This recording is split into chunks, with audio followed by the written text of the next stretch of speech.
Tabe, jumpa lagi dengan saya di Negara Bijaksana, channel yang membahas sebuah persoalan populer di Indonesia secara bijaksana dan dijamin dengan pemikiran terbaru. Baru-baru ini Menteri Dalam Negeri Tito Karnavian melantik 10 penjabat gubernur yang menggantikan gubernur-gubernur yang terpilih pada Pilkada 2018 lalu.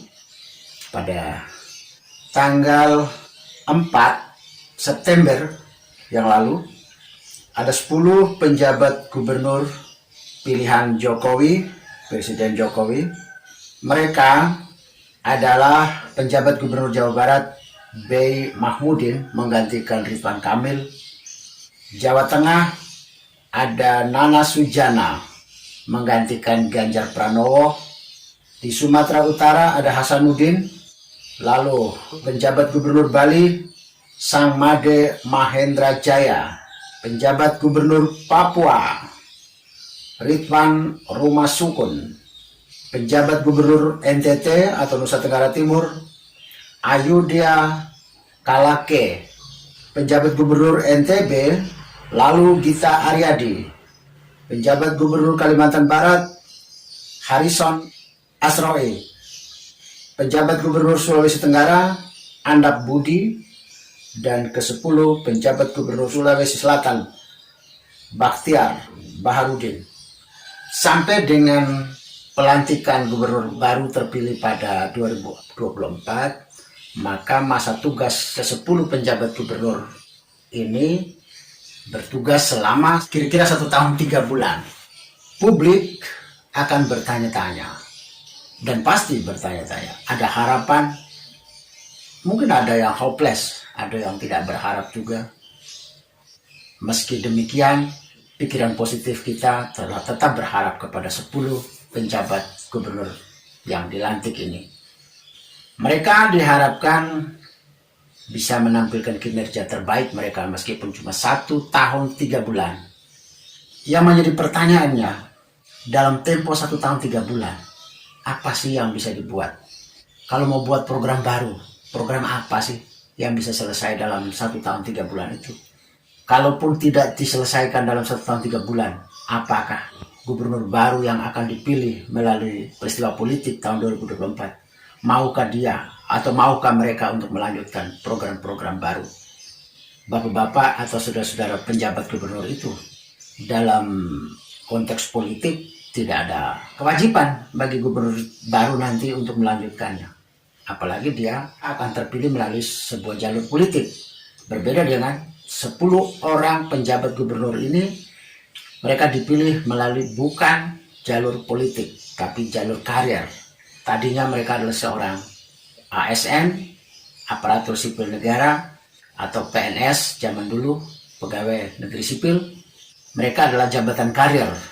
Sudah mencapai pangkat tertentu, akhirnya mereka dianggap punya kelayakan untuk menjabat gubernur. Kita lihat ada 2 proses rekrutmen yang berbeda antara penjabat gubernur ini dengan gubernur sebelumnya. Berbeda rekrutmennya.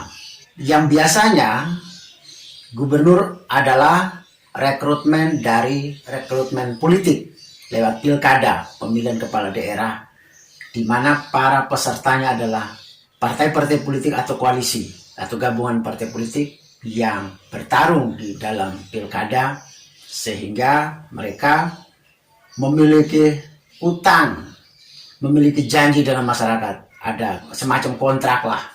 Semua kampanye mereka itu kan berjanji dengan masyarakat, pemilih mereka. Sehingga mereka tidak punya kewajiban untuk meneruskan programnya para penjabat gubernur ini. Kalaupun diteruskan ya itu hanya sebuah kebetulan, tapi tidak ada kewajiban. Pertanyaan paling menarik yang akan ditunggu-tunggu oleh publik Indonesia, terutama publik di 10 provinsi ini, apa yang bisa diberikan oleh para penjabat gubernur itu dibanding para gubernur mereka sebelumnya? Tentu saja masyarakat berharap semoga yang penjabat ini lebih baik dari sebelumnya. Ya, meskipun yang sebelumnya juga bagus, atau mungkin juga tidak bagus, entah bagus atau tidak bagus, intinya bahwa masyarakat selalu berharap agar yang baru itu selalu lebih baik. Itu normal-normal saja, wajar-wajar saja. Semua orang mengharapkan hari esok lebih baik, itu biasa, itu normal. Tidak ada orang yang mengharap hari esok sama dengan hari ini atau hari esok sama dengan kemarin atau lebih mundur, itu tidak ada, tidak mungkin. Yang pasti semua kegiatan rutinitas harian dipastikan harus berjalan, dan saya yakin itu otomatis. Seperti pelayanan publik sehari-hari, entah KTP, entah surat-surat izin, surat apapun lah, dipastikan itu berjalan. Sehingga dipastikan dinas-dinas, badan-badan yang ada di provinsi untuk melayani kepentingan publik berjalan. Syukur-syukur kalau berjalan lebih bagus ya, mengurus KTP lebih cepat, mengurus surat perizinan lebih cepat, dan bermacam-macam, semua diharapkan pelayanan lebih cepat daripada para gubernur sebelumnya. Yang berikut yang mungkin bisa dievaluasi, apakah program-program para gubernur yang lama yang mereka tinggalkan bisa dilanjutkan atau tidak. Oleh karena itu harus melalui sebuah evaluasi. Para penjabat gubernur ini mengevaluasi program lama yang sedang berjalan, apakah bisa diteruskan atau tidak. Kalau bisa diteruskan, ya bisa dilanjutkan. Kalau tidak bisa diteruskan, tidak bisa diteruskan baik kemampuan pribadi penjabat gubernur atau penjabat gubernur punya otoritas juga untuk tidak melanjutkan. Jika penjabat gubernur melihat ada program-program para gubernur lama tidak masuk akal, tidak visible, tidak efisien, sehingga bisa saja itu diabaikan. Otoritas ada di tangan bapak-bapak. Apakah bisa para penjabat ini bisa memunculkan program baru? Pasti bisa, karena para penjabat ini kan memiliki kewenangan untuk melakukan kegiatan-kegiatan. Tetapi yang paling pasti adalah kegiatan yang bisa berjalan dalam 1 tahun 3 bulan ini. Diharapkan begitu. Yang kedua, pilihlah bidang kerja yang tidak mungkin dijalankan oleh para gubernur lama, karena mereka melalui rekrutmen politik. Rekrutmen politik berbeda dengan rekrutmen karir. Apa yang tidak dilakukan oleh rekrutmen politik atau ciri dari para pemimpin daerah atau pemimpin publik dari rekrutmen politik, ciri yang hilang, yang cenderung diabaikan, tapi itu bisa jadi warna dari karakter atau warna dari kerja para pemimpin rekrutmen politik ini. Yang mana yang kira-kira hilang dari mereka? Berbagai pengamat, berbagai pihak sudah mensinyalir para politikus ketika menempati jabatan, mereka kecenderungan untuk memiliki misi-misi pribadi, misi-misi kelompok, misi partai, selalu ada, disinyalir ya. Meskipun tidak semua, tapi kita bekerja selalu berasumsi jika itu terjadi. Kalau tidak terjadi, syukur. Yang paling umum disinyalir adalah biaya politik yang besar di Indonesia. Politik Indonesia berbiaya besar, sehingga para petarung di pilkada atau di pileg atau di pilpres itu kebanyakan mereka mengeluarkan biaya besar yang dibiayai oleh para donatur lah yang membiayai mereka. Banyak pihak mensinyalir ketika mereka menjabat baru akan mengatur, baik mengatur berupa proyek maupun mengatur berupa jabatan, diberikan kepada orang-orang yang pernah berjasa kepada mereka selama mengikuti kegiatan politik. Bisa berupa jabatan, bisa berupa proyek yang dibiayai oleh APBN dan dibiayai oleh APBD, atau berupa bantuan-bantuan luar negeri dan macam-macam ya, donatur-donatur. Disinyalir, disitulah saluran untuk mengembalikan biaya-biaya yang pernah dikeluarkan dalam kegiatan politik. Bahkan bisa saja tidak hanya untuk mengembalikan biaya politik, tapi melipat gandakan keuntungan.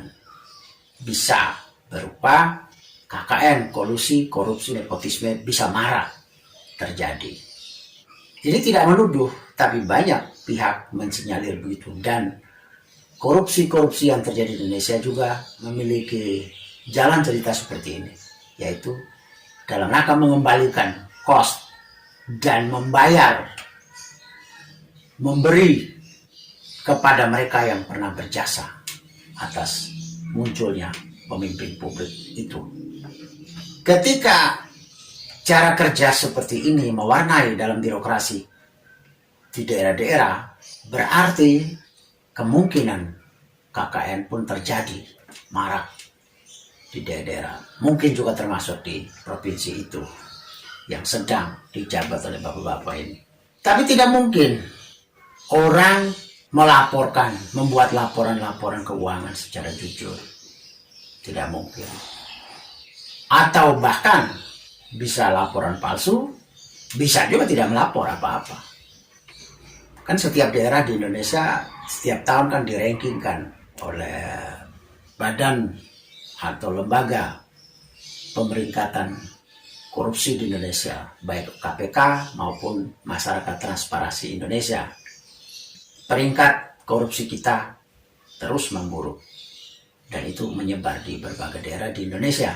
Tidak mungkin saya melakukan kejahatan, terus saya pula yang memberi laporan secara terbuka bahwa sayalah penjahatnya, untuk supaya membeberkan, membuka diri bahwa saya penjahat. Tidak mungkin.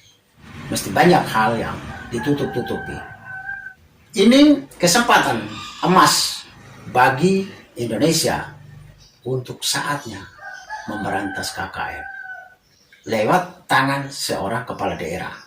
Karena mumpung ada jeda waktu, pemimpin daerah, terutama di 10 daerah ini, kepala daerahnya berupa orang-orang kiriman dari pusat, orang-orang kiriman dari Kementerian Dalam Negeri, orang-orang kiriman dari Presiden Jokowi. Dia tidak melalui rekrutmen politik, tapi melalui jabatan karir. Ini kesempatan emas yang jarang dimiliki dalam dunia sistem politik kita. Ini mumpung karena ada pemilu serentak tahun 2024. Kalau tidak seperti itu, tidak pernah ada. Selalu 5 tahun selesai, ganti yang baru. 5 tahun selesai, ganti yang baru. Ganti melewat pilkada. Tetapi karena ini ada momentum 2024, ada pemilu serentak, maka bagi yang selesai sebelum 2024, pemerintah pusat memiliki otoritas untuk mengirim para penjabat 10 orang tadi yang sudah dilantik tadi ya. Ini kesempatan yang tidak umum, hampir tidak mungkin terjadi. Selalu lewat rekrutmen politik yang bertugas saat ini, tidak melalui jabatan politik, tidak melalui sebuah proses politik. Maka ini kesempatan untuk membersihkan KKN yang terjadi di daerah-daerah itu. Bukan hanya gubernur sebelumnya, gubernur yang sedang bapak-bapak gantikan ini, tapi semua gubernur-gubernur yang jauh sebelum itu bisa diaudit semua keuangannya. Harus diaudit. Bekerjasama dengan BPK, Badan Pengawas Keuangan, atau Badan Pemeriksa Keuangan. Dan kalau ada indikasi-indikasi kejahatan korupsi yang terjadi, segera lemparkan atau bermitra dekat dengan kepolisian, kejaksaan, dan KPK, Komisi Pemberantasan Korupsi. Begitu ada indikasi, ada bukti yang kuat, langsung dilemparkan ke aparat hukum, ke lembaga-lembaga hukum. 3 lembaga hukum menangani, supaya dalam tempo 1 tahun ini administrasi auditnya kalau bisa harus selesai, dan bisa mendapatkan indikasi-indikasi KKN-nya. Kalau terjadi indikasi KKN, sudah bisa langsung dilimpahkan kepada kejaksaan, kepolisian, dan kepada KPK. Jangan membiarkan kesempatan emas dilewatkan begitu saja. Karena kesempatan seperti ini tidak datang dua kali. Kesempatan para pemimpin daerah berasal dari para pejabat karir itu tidak bisa terulang kembali. Biarlah negara kita sedikit lebih baik, sedikit bernafas lega dengan adanya 10 orang penjabat gubernur ini. Jika kali ini dilewatkan untuk kegiatan pemberantasan KKN di provinsi-provinsi itu, maka selamanya sulit untuk dapat kembali kesempatan seemas ini. Biasanya para pemimpin mulai dari pusat sampai daerah, sampai kabupaten, kota, sampai provinsi, dalam pilkada, pilpres, mereka selalu memiliki tim sukses. Dan biasanya disinyalir oleh banyak pihak, ditemukan setelah mereka ini terpilih, maka jabatan-jabatan akan diberikan sebagai tanda terima kasih mereka kepada para tim sukses mereka atau tim ses. Diberikan selain berupa proyek-proyek, diberikan berupa jabatan-jabatan, termasuk tenaga-tenaga honorer daerah. Tenaga-tenaga honorer itu berasal dari para tim sukses. Harus dievaluasi kembali, bukan karena mereka adalah masuk berdasarkan mereka berlatar belakangkan sebagai tim sukses. Bukan itu yang dipentingkan. Tapi kompetensi mereka yang harus dinilai kembali. Karena mereka masuk bukan kompetisi sehingga menghasilkan orang-orang kompeten. Dan mereka masuk berdasarkan tim sukses, tergabung atau tidak. Ini sangat merugikan daerah, sangat merugikan progresivitas pembangunan di daerah. Karena sekian banyak orang yang dibayar oleh negara, dibayar gajinya oleh negara, tapi dengan kompetensinya sangat lemah. 10 orang penjabat gubernur ini sebaiknya 1 tahun 3 bulan ini ditambah 1 program baru, yaitu mengevaluasi kembali tenaga-tenaga honorer yang ada di daerah-daerah untuk kembali dievaluasi kompetensi mereka. Bukan dari mana mereka berasal, dia dari masyarakat umum atau dia dari tim sukses, bukan, tapi kompetensinya, baik kompetensinya maupun jumlah, rasio antara pekerjaan, volume pekerjaan di daerah dengan jumlah tenaga-tenaga honorarium itu sebanding enggak. Jangan-jangan pekerjaannya sedikit, tapi tenaga pegawainya termasuk yang honorarium jumlahnya besar. Mungkin pekerjaannya hanya bisa ditangani oleh para PNS atau ASN yang ada, tapi karena itu ditambah dengan para tenaga honorer, akhirnya pekerjaan yang begitu kecil, volume pekerjaan kecil, sedikit, tetapi jumlah pegawai terlalu banyak. Sehingga ada kemungkinan malah ASN yang aslinya malah bisa menganggur, bisa kurang kerjaan. Berilah kepada tenaga honorarium yang bekerja. Ada indikasi-indikasi semacam itu juga di daerah-daerah. Ada banyak berita yang di daerah-daerah malah tenaga-tenaga honorarium yang disuruh bekerja dibanding tenaga-tenaga ASN. Ini tidak rasional. Perbandingan antara jumlah pegawai plus tenaga honorer dengan volume pekerjaan tidak sebanding. Ini harus dievaluasi baik. Evaluasi dari segi jumlah, kuantitas maupun kualitas. Kualitas berarti dari segi kompetensi. Kompetensi mereka terhadap tugas-tugas yang mereka emban. Saya berharap dan mungkin saya bisa sama aspirasi dengan semua warga masyarakat di 10 provinsi ini. Bisa sama. 2 pesanan ini, 2 titipan ini, 2 harapan ini. Yaitu 1, audit seluruh keuangan daerah yang selama ini berjalan 5 tahun ataupun berapa tahun ke belakang. Gubernur-gubernur sebelumnya juga sama. Dievaluasi kembali, diaudit semua. Jika ada indikasi KKN, korupsi, segera dilimpahkan atau kerjasama dengan pihak kepolisian, pihak kejaksaan, dan pihak KPK. Yang kedua, dalam 1 tahun 3 bulan ini, penjabat gubernur ini mengevaluasi kembali seluruh tenaga kerja yang ada, pegawai yang ada, mulai dari pegawai ASN ditambah dengan honorer. Apakah jumlah mereka sesuai enggak rasionya perbandingan dengan volume kerja pekerjaan yang ada. Yang kedua, kompetensi mereka terhadap tugas-tugas yang mereka emban itu. Kompeten enggak? Kalau tidak kompeten, khususnya yang tenaga-tenaga honorer, perlu disederhanakan kembali, dievaluasi kembali. Selamat bekerja untuk penjabat gubernur ini. Semoga Anda sukses.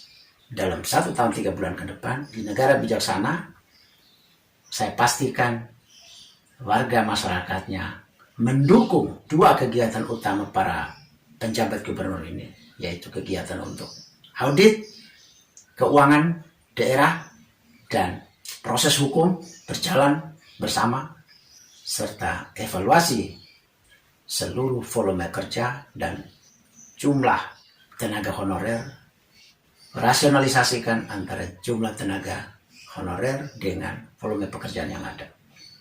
Terima kasih, selamat bertugas, sukses untuk kita semua. Jika Anda setuju dengan saya, Anda seide dengan saya, berarti kita berada pada satu perjuangan yang sama, yaitu ingin melihat Indonesia menjadi lebih baik, Indonesia menjadi negara yang bijaksana yang kita impikan. Caranya adalah dengan Anda memberi dukungan dan berpartisipasi dalam channel ini. Subscribe di bawah channel ini, bunyikan lonceng di sampingnya untuk menunjukkan Anda berlangganan secara gratis, dan ada pemberitahuan setiap kali saya mengirim edisi baru. Dan jika Anda setuju dengan ide ini, jangan lupa bagikan ke semua relasi Anda. Terima kasih.